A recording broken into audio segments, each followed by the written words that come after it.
Hola a todos y a todas, bienvenidos al podcast Sanamente, Libremente, Jóvenes por la Paz y contra las Adicciones. Yo soy Yari.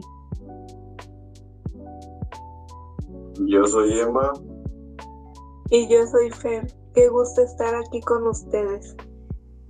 Este es un espacio pensado para nosotros los universitarios, un lugar donde vamos a hablar de cosas que nos importan de verdad, como nuestra salud mental, nuestro bienestar y cómo movernos con inteligencia en esta etapa tan intensa de nuestras vidas. Porque seamos honestos, la universidad no solo son exámenes y tareas, ¿verdad? Es también la primera vez que muchos de nosotros vivimos solos, manejamos nuestro tiempo, enfrentamos presiones que nos esperábamos y tomábamos decisiones que marcarán el resto de nuestra vida. Exacto. Y en medio de todo eso, la pregunta es, ¿tenemos las herramientas para cuidarnos o vamos navegando a ciegas? Eso es justamente lo que vamos a explorar hoy, porque existe un curso increíble y muchos de ustedes seguramente lo han tomado o lo van a tomar, que se llama Sanamente, Libremente y que busca darnos exactamente esas herramientas, conocimiento, estrategias de autocuidado y formas de construir entornos universitarios más saludables. Y porque es un curso que no te dice qué hacer, sino te da recursos para que tú decidas mejor, y hoy queremos bajar esos temas a nuestra realidad, a lo que vivimos hoy en día aquí en nuestra universidad. Así que si estás caminando al salón, en el transporte o tomando un café antes de clase, este es para ti. Vamos. Bueno, empecemos con algo que creo que todos hemos sentido en algún momento. Ese agotamiento que no es solo físico, sino mental. Esa sensación de que ya no puedes más y todavía te faltan 3 materias por estudiar. Claro que sí, Yari, me describiste completamente. Y lo más preocupante es que muchos normalizamos eso, decimos, es que así es la universidad o todo el mundo está igual de estresado que yo. Sí, y esa normalización es peligrosa porque el estrés crónico, la ansiedad, el agotamiento prolongado no son solo cosa de flojos, ni tampoco son inventables. Son señales que nuestro cuerpo y mente nos mandan de que algo necesita atención. Y el curso nos habla de esto desde el concepto de salud mental integral. No es solo no estar loco, ¿verdad, Emma? Es mucho más amplio. Claro que sí, así es. La salud mental tiene que ver con cómo pensamos, cómo nos sentimos, cómo nos relacionamos con los demás. Y en la universidad todo eso se pone a prueba de una manera simultánea. Los exámenes, la vida social, la economía o quizás el trabajar y estudiar al mismo tiempo, como a muchos de nosotros nos pasa. Yo tuve un semestre en que trabajaba, estudiaba a tiempo completo y vivía solo por primera vez. Y hubo un momento en que simplemente me bloqueé. No podía estudiar, no podía concentrarme, no dormía bien y lo peor era que no sabía por qué, si todo estaba bien. ¿Y qué hiciste en ese momento? Honestamente al principio nada, lo ignoré, pero luego un amigo me habló del servicio de apoyo psicológico de la universidad y decidí ir. Fue como descubrí que tenía permiso de pedir ayuda. Y eso es algo muy clave, uno de los factores de protección más importante que menciona el curso. Es precisamente ese, saber que puedes pedir apoyo, que no eres débil por hacerlo, al contrario, comienzas a ser más fuerte. Es cierto, hay una idea del curso que me encantó, que es del autocuidado activo. Que no es egoísmo, es una responsabilidad contigo mismo que también te permite estar bien para los demás. Como en el avión, primero ponerte tu mascarilla de oxígeno y luego ayudar al de al lado.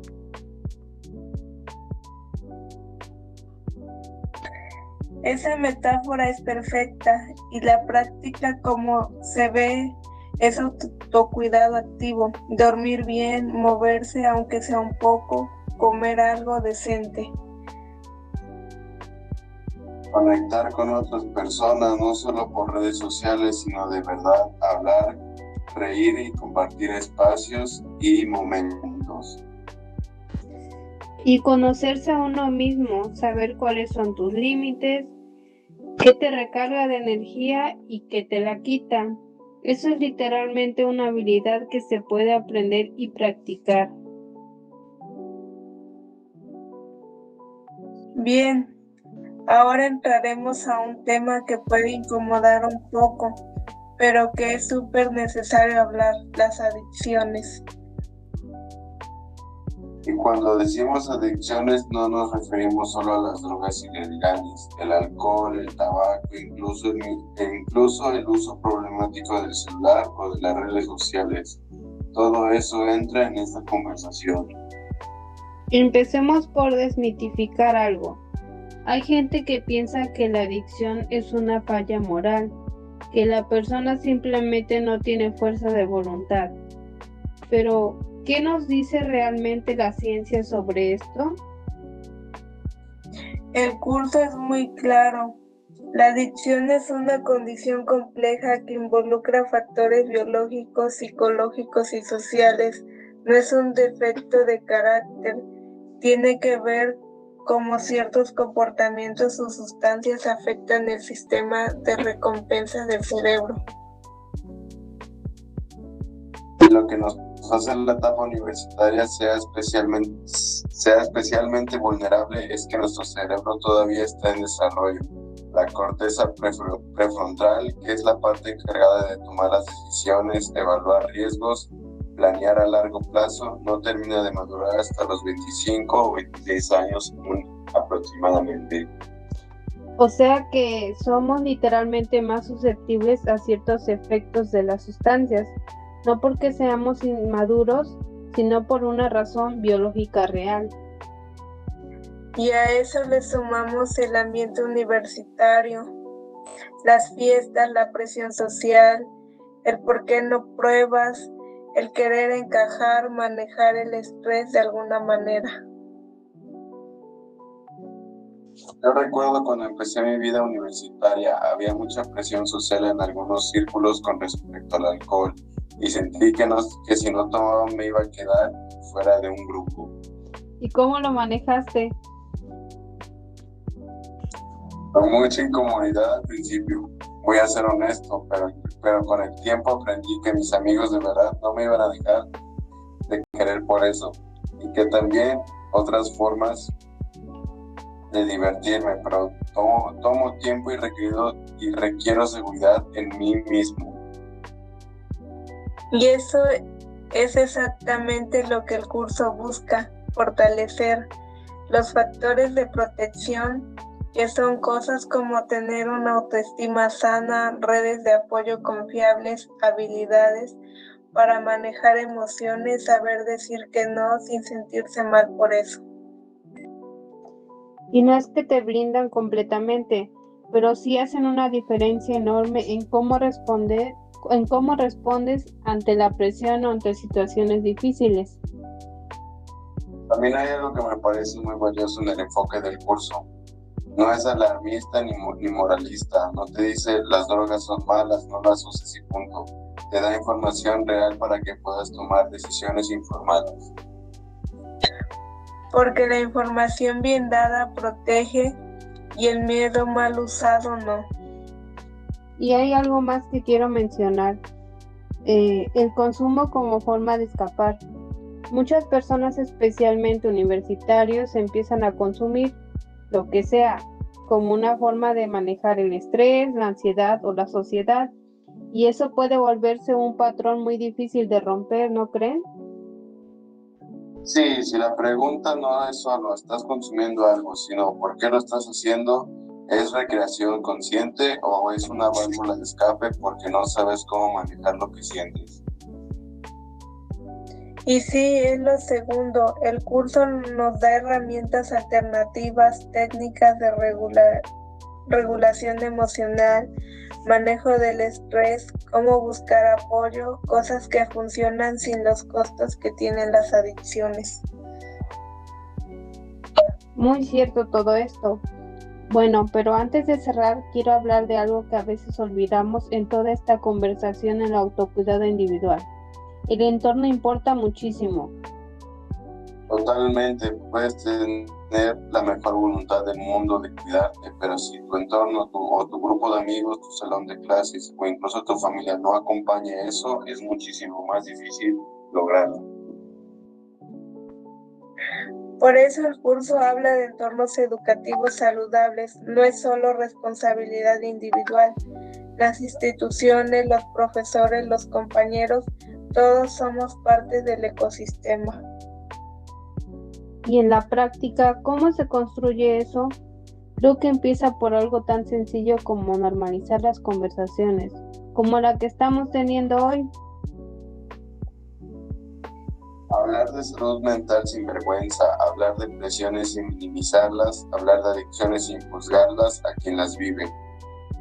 Y también celebrar a las personas que buscan ayuda, que pedir apoyo psicológico sea tan normal como ir al médico cuando te duele una muela. Eso es muy cierto. También hay algo que me parece muy interesante.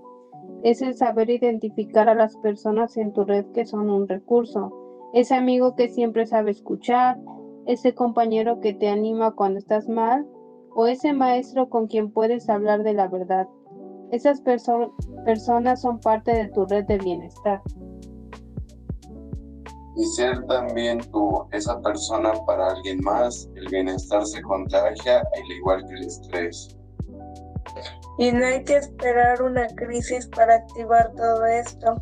El curso nos invita a practicar el autocuidado como un hábito cotidiano, no como un recurso de emergencia. Exacto. No esperar a estar en el piso para pedir ayuda, sino a construir esas habilidades y esas redes cuando estás relativamente bien, para que estés disponible cuando más los necesites. Bueno, hemos hablado de un montón de cosas. El día de hoy, el bienestar mental, autocuidado, adicciones, factores de protección y entornos saludables. Y podríamos seguir horas, honestamente, pero si tuvieran que quedarse con una sola idea de hoy, ¿cuál sería la de cada uno? La mía es que cuando una persona pide ayuda, debe considerarse un acto de valentía, porque muchas veces la gente nos juzga y lo toma como si fuera un acto de debilidad, pero pues no es así. También en una cultura que muchas veces nos han enseñado a que siempre tenemos que aguantar, a que debemos callar, guardar silencio cuando algo nos pasa o fingir que todo está bien, pues para mí eso no es correcto. Es bueno reconocer que algo no está bien dentro de nosotros y ese es el primer paso que nosotros debemos tomar y también debemos aceptar que en algún momento necesitamos apoyo de otras personas, debemos platicar con alguien cuando nos sentimos abrumados, cuando nos sentimos mal, porque no está mal pedir ayuda. Y atreverse a buscarlo, eso implica enfrentar muchos miedos, enfrentar juicios, incluso a tus propias creencias, pero pues desde ahí se empieza y eso es de verdad un gran acto de valentía, el no rendirte contigo mismo, en darte la oportunidad de sanar, de entenderte y de no cargar todo en soledad. Pedir ayuda no te hace menos fuerte, al contrario, habla de una persona consciente que decide cuidarse, priorizarse, su bienestar ante todo, sin importar que las otras personas te digan lo contrario. La mía quizás es un poco más relacionada con esto. No estás solo o sola en esto. A veces tenemos la tonta idea de creer que somos los únicos que nos hemos sentido abrumados, perdidos o cansados. Pero la realidad es que es muy común entre nosotros los jóvenes y más entre nosotros los universitarios en sentirnos así cada día, teniendo problemas con nuestra vida diaria, teniendo problemas con nuestras actividades académicas. Entonces todo eso se nos viene juntando día a día. Lo que sentimos, lo que vivimos y lo que nos preocupa también lo estamos experimentando muchísimos otros universitarios, que aunque no siempre se diga en voz alta, hay una red invisible de personas pasando por procesos similares a los nuestros, y también existen espacios profesionales, recursos diseñados para acompañarnos, abrirnos, compartir lo que nos puede pasar, para ayudarnos a darnos cuenta de que no estamos aislados y que hay una comprensión muy grande, así como el apoyo y las soluciones, y no tenemos por qué cargar con todo esto por nuestra propia cuenta.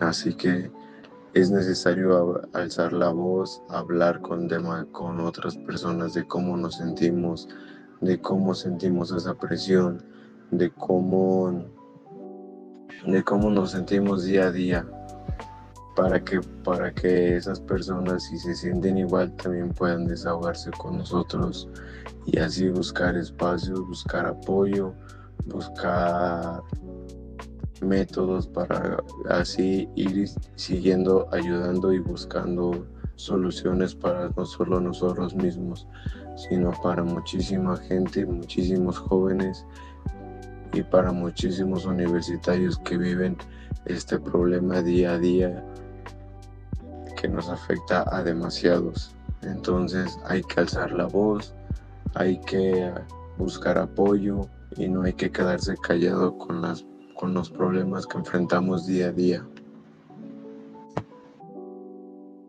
La mía es: las pequeñas decisiones del día a día construyen tu bienestar. Muchas veces pensamos que para sentirnos mejor necesitamos hacer cambios enormes o tener todo resuelto de un momento a otro. Pero la realidad es que el bienestar se construye poco a poco.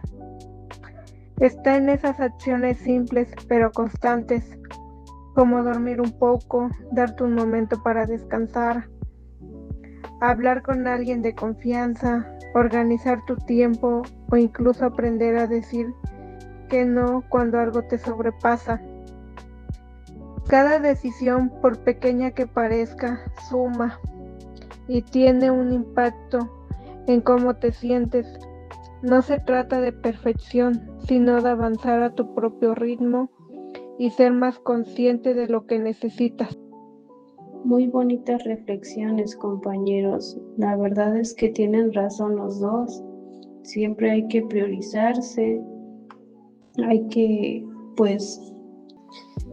hacerse caso, estar sanamente, ser libres y siempre buscar apoyo cuando lo necesitemos, porque no estamos solos, siempre va a haber alguien que nos va a apoyar. Muchas gracias por escucharnos en este podcast de Sanamente Libremente.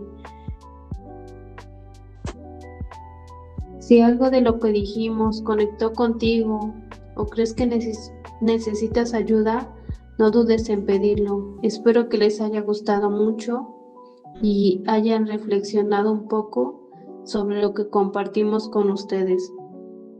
Si algo de lo que le dijimos razonó contigo, cuéntanos, búscanos, comparte este episodio con alguien que creas que realmente lo necesita.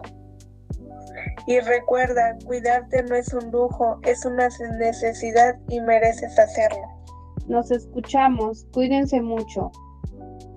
Cuídense y busquen ayuda. Hasta la próxima.